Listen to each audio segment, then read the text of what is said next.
Gemara says about this, there weren't better days for Israel than 2 days, Yom Kippur and Tu B'Av. So Yom Kippur is a pretty special, important day in the Jewish calendar. Tu B'Av and Yom Kippur, there's a lot to do. From the morning to the night, you're busy. Tu B'Av is also considered a holiday. We have nothing that we do aside from not doing what we just did not do, which is saying Tachanun.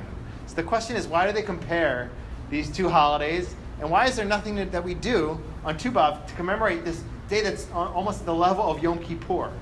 So several things happen on Tu B'Av. One of them that connects it to Yom Kippur is in Yom Kippur, the Jews were forgiven for their sin with the golden calf. On Tu B'Av, the Jews were also forgiven for something. They were forgiven for the sin of the spies.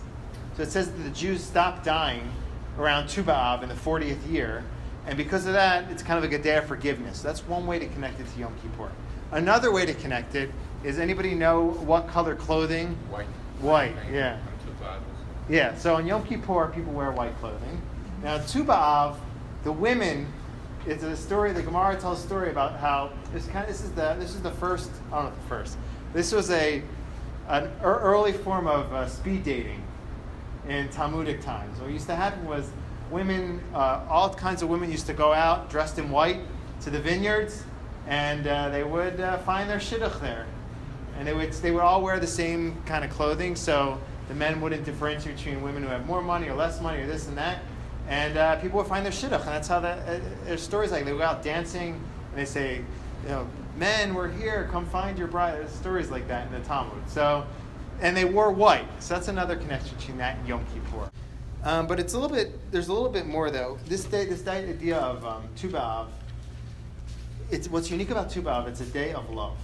And in Israel, they kind of celebrate this more than here, but in the secular culture in Israel has turned into like the Israeli Valentine's Day. Maybe they don't have like a Valentine's Day. So it's a day that they'll have different events in like cultural centers connected to love and connections and relationships. So it's really a day of love, and several other things happen on this day that are connected to love and friendship and connection. I'll just name two of them. This is a time when the Jews were allowed to intermarry amongst tribes. So for a while, they weren't allowed to intermarry among the tribes. And on Tu B'Av, they were first allowed to do that in the time of the Shoftim, the judges, and that was a big celebration, so we celebrate that. And, yeah. You don't wear your white, no, it's joking. So, and also another thing was that the tribe of Benjamin, they did some bad things. There were some bad things that they did, and they were finally allowed back. And the other tribes pushed them away, and they finally allowed them back in. So it's a time of connection, time of love. And I don't know, I wonder, based on this, you can connect it, I think, to Yom Kippur. Because there really are two aspects to a successful connection, a relationship. Yom Kippur symbolizes, I think, so this is my own. I was looking around the internet for stuff to connect it to Yom Kippur, because that statement's pretty strong, but I couldn't really find anything.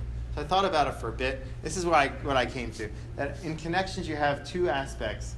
One is the idea of that you have to work on a relationship for it to succeed. You have to put in the effort. If you need counseling, you go to counseling. You compromise. There's a lot of work that goes into it. That's the Yom Kippur aspect of the relationship, where you wake up and say, I'm sorry, I did something wrong. From morning to night, you're trying to repair the relationship, and when it's finally done, you're happy and you celebrate. It's an amazing thing. But and that's why you have so much to do on that day, because it symbolizes the work you have to do. And possibly Tu B'Av, with its not having a lot of things to do, it could symbolize just the initial love and the flame in the relationship, that initial connection that you can't necessarily build through the work. It has to be there, and those two together, they really build a successful relationship. So I think those are like the two aspects, and they work together. And this day, like there isn't a lot to do, but people do pray for single people. And in addition, in your relationships, you can there's people try to do at least one good thing for each other. It's a time where there's a lot of love in the air. So like 6 things happen on this day that were positive, connected to love. So there's something about, it's also a full moon in the month of Av. And the month of Av is considered a very powerful month.